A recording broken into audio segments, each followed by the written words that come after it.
Assalamualaikum dan salam sejahtera. Anda bersama saya, Ched, dalam Gaya dan Inspirasi, sebuah program yang membawa anda ke dunia fashion, ke pelbagai dekorasi dan penjagaan kecantikan terkini, khusus dari dalam maupun luar negara. Dan tentunya kami bersiaran setiap Isnin hingga Jumaat, 9 pagi hingga 10 pagi, dan tentunya menghiasi pagi anda bercakap tentang kecantikan ni sebenarnya banyak kan meluas. Pasal fashion dan dekorasi ini pastinya amat menarik minat masyarakat era milenium yang ketika ini untuk fokus dan ambil tahu tentang informasi terkini mengenai kesemuanya.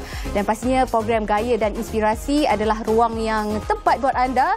Jadi teruskan setia bersama kami selama 30 minit bersiaran, dan kalau ada sebarang cadangan ataupun pandangan maupun luahan rasa hati anda, boleh saja terus email kami menerusi gayainspirasi22@gmail.com. Dan hari ini kita nak menyentuh tentang topik yang cukup menarik, iaitu bekam.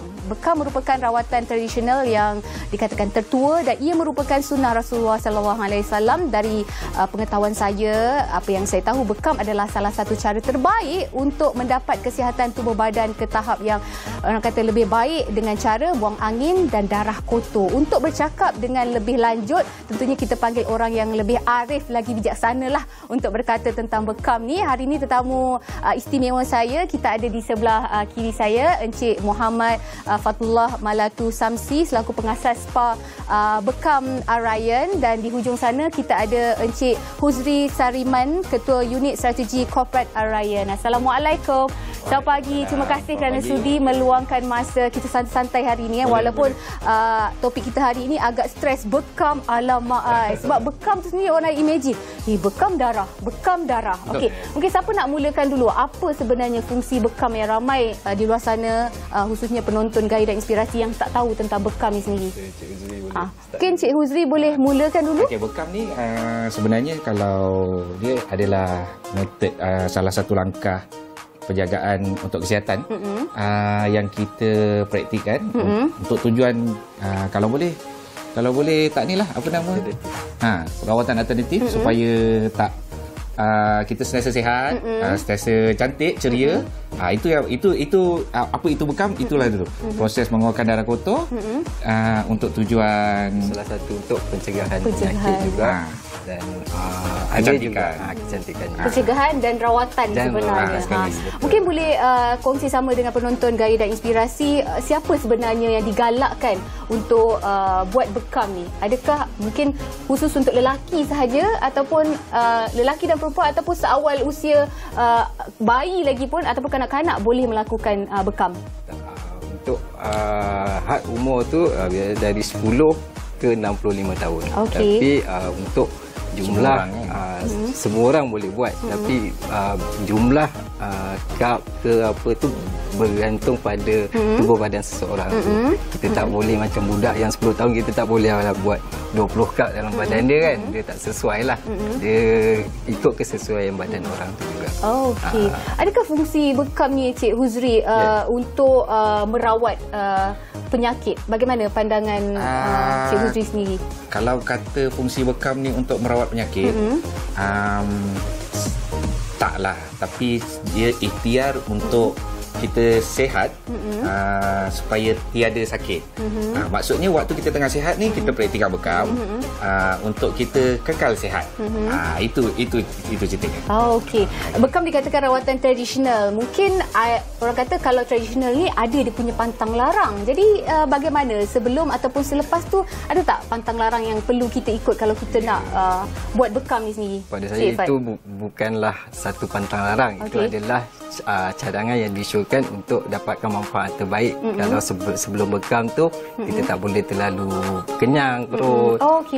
So kalau seeloknya berpuasa sejam sebelum nak bekam tu, biar kosongkan perut. Tapi yang utama orang tu kena sihat kan? Kalau orang tu tak sihat, kita tak boleh nak bekam lah. Tapi tengok keadaan juga ada macam mana lah. Ada orang yang datang tiba-tiba dia cakap kepala sakit tapi tak tahu apa punca. Orang macam tu kita tak boleh terus bekam. Kita kena syurkan dia pergi klinik cek dulu. Macam kami dekat Spa Bekam Raya ni, kami sebelum waktu dia datang tu, kita akan ambil dia punya detail previous penyakit-penyakit, and then kita akan ambil dia punya tekanan darah untuk make sure yang dia betul-betul ready untuk buat bekam pada hari itu. Maknanya kita diagnose dululah masalah kesihatan dia. Oh, okey. Mungkin bekam ni adakah digalakkan pada mereka yang dah ada masalah baru pergi bekam? Kalau contohnya saya alhamdulillah sihat sejahtera, tapi saya nak cuba juga untuk buat bekam. Boleh ke tak? Boleh, memang digalakkan orang yang sihat pergi bekam untuk macam tadi kita cakap, salah satu ikhtiar untuk pencegahan penyakit. So bila dia buat bekam, dia insya-Allah dia boleh jaga kesihatan dia seterusnya lah, macam tu. Okey, saya nak tahu juga antara penyakit-penyakit yang boleh dicegah ataupun dirawat melalui kaedah bekam ni sendiri. Antaranya dia ikhtiar untuk macam migraine. Okey. Yang paling famous migraine. Paling famous migraine lah. Biasa kebanyakan kita punya pelanggan pun di Spa Bekam Ryan, migraine tu yang paling banyak lah. Bila datang tu salah satu ikhtiar lah untuk penyembuhan dia punya sakit. Lagi satu masalah jerawat, masalah tekanan darah tinggi ke, gout, yang macam tu lah. Okey, melalui pengalaman ataupun ada testimoni yang pernah membuat bekam, mungkin pernah dapatkan bekam ni mempunyai masalah kesihatan yang agak kronik, contohnya penyakit kecil manis ke, ataupun darah tinggi ke, ataupun sakit-sakit yang orang kata 3 serangkai dekat Malaysia yang popular berjaya dirawat melalui kaedah bekam. Ada tak testimoni? Untuk testimoni tu yang sahih tak ada lah. Kita tak ada, sebab kita tak ada buat macam kajian tu lagi lah. Maksudnya kita tak ada panggil test orang yang ada sakit tu, kita tak ada test untuk dia punya apa. Tapi kita nasihatkan juga dengan berbekam ni, dia ikhtiar berbekam ni boleh. Tapi jangan selepas itu dia tak terus makan ubat. Maksudnya dia dah ada penyakit and then ada ambil ubat. Dia berbekam dengan harapan dia boleh sembuh. Tapi sebenarnya persepsi itu silap. Okey, ubat tu kena makan and then bekam ni cuma datang dengan ikhtiar je. Dia macam tu. Ramai yang menganggap nak dapatkan rawatan bekam ni lepas tu sihat terus. Tidak. Tapi ada cerita tu je, katanya sembuh selepas bekam tu ada, tapi kita tak boleh nak mention lah tu kan, tak boleh claim. Banyak faktor yang menyokong dia sembuh tu. Antaranya dia continue makan ubat. Dia jaga kesihatan. Dia dapatkan rawatan continuity bekam ni sendiri. Okey, saya nak tahu antara jenis-jenis bekam yang ada dekat Malaysia ni, tapi kita nak berehat sekejap. Boleh. Kita berhenti rehat di Gaya dan Inspirasi, kembali sebentar nanti. Baik.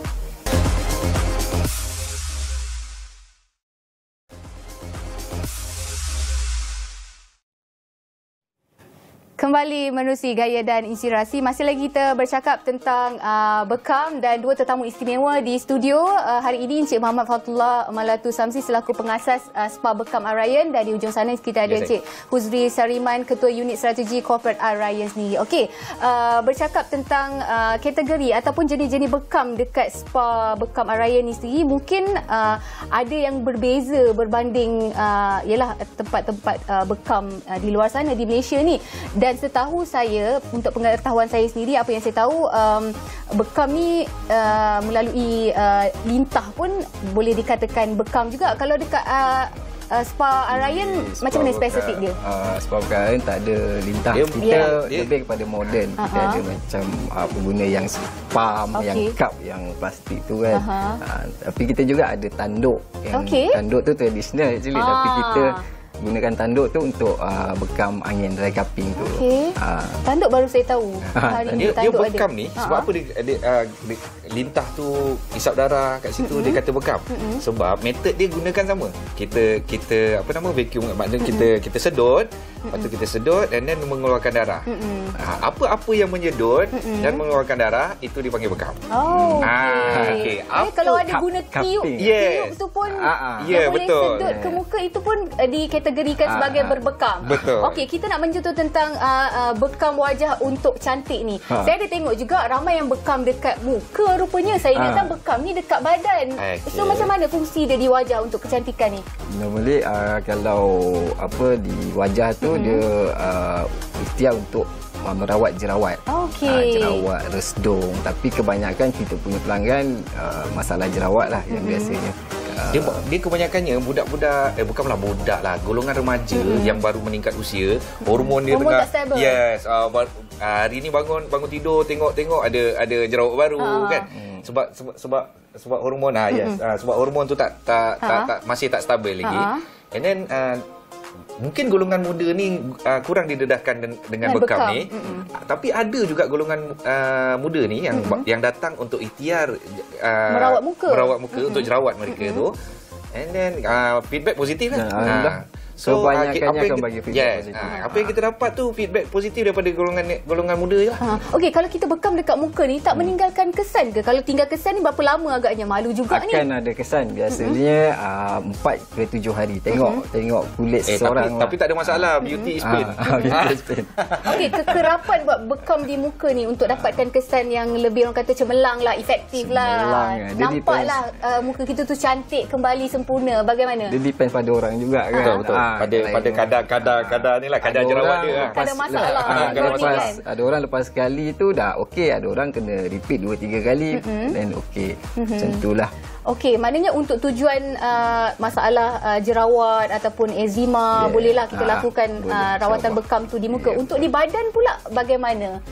Mungkin ada di badan pun sama juga, efek tertentu. Untuk jerawat pun di badan kan ada orang lelaki kan yang jerawat kat belakang tu. Saya ada satu customer kan, dia cakap kali kedua dia bekam, mula-mula first dia datang tu memang penuh jerawat, tapi bila dah kali kedua tu dia hantar WhatsApp kat kita orang, and then tengok kali kedua tu dah bersih.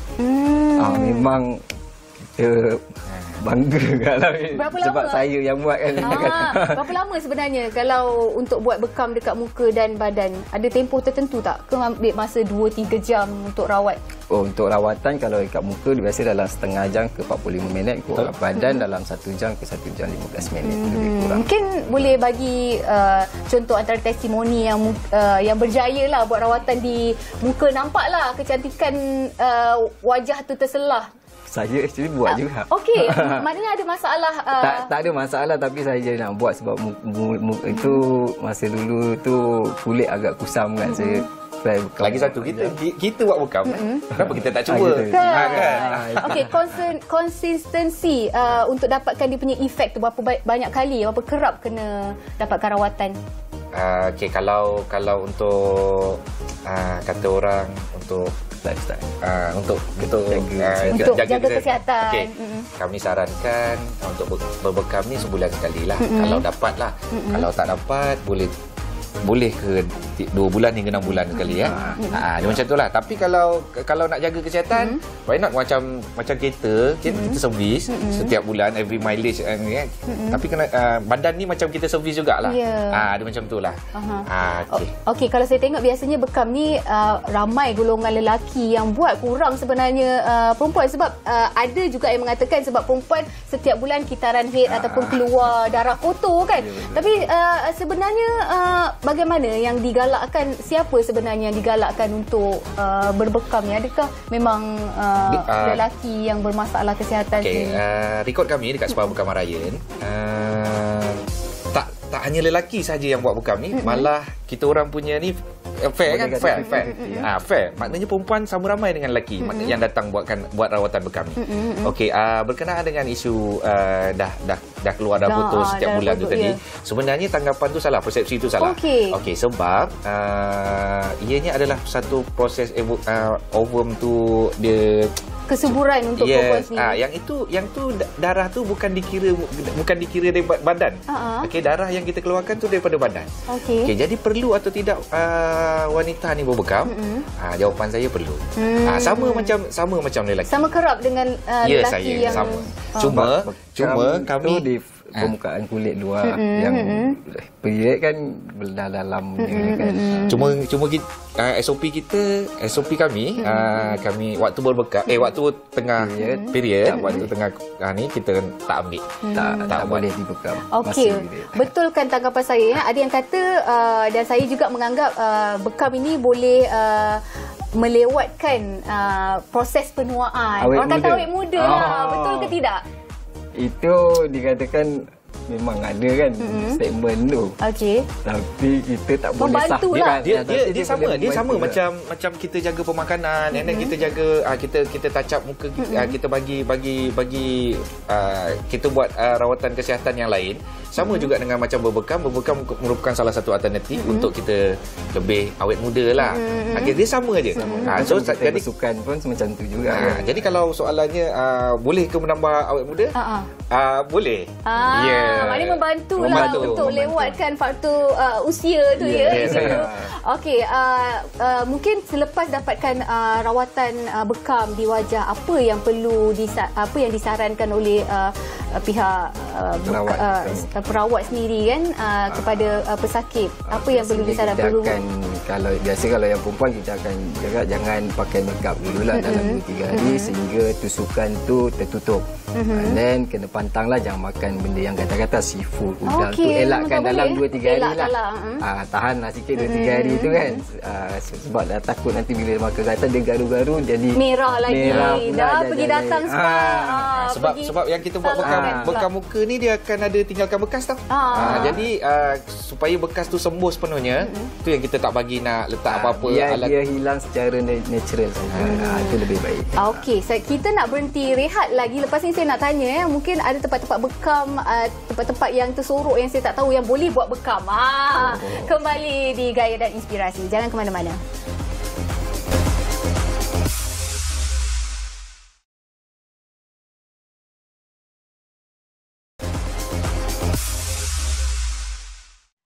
Ya.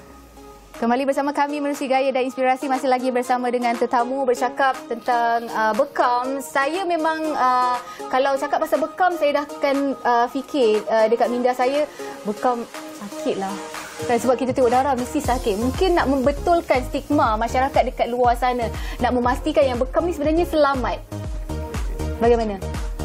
Cik Hufi boleh. Okey, persepsi tu, kalau untuk persepsi sakit ni, saya rasa ianya cuma bila kita nampak darah. Okey, bila kita nampak darah, bila kita nampak jarum, automatik kita akan rasa sakit. Benda sakitlah. Tak. Sebenarnya benda tu tak sakit.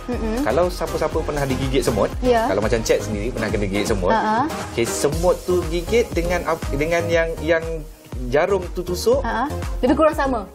Jarum semut tu semut gigit tu lagi sakit. Jadi kalau kata bekam itu sakit, tidak. Kalau macam kami dekat Spa Bekam Marayan, kami praktikkan tusukan. Okey, kami tak praktikkan torehan ataupun apa nama? Yang tu sayatan. So kami tak praktikkan tu. Tujuannya adalah untuk elakkan minimalkan kesakitan.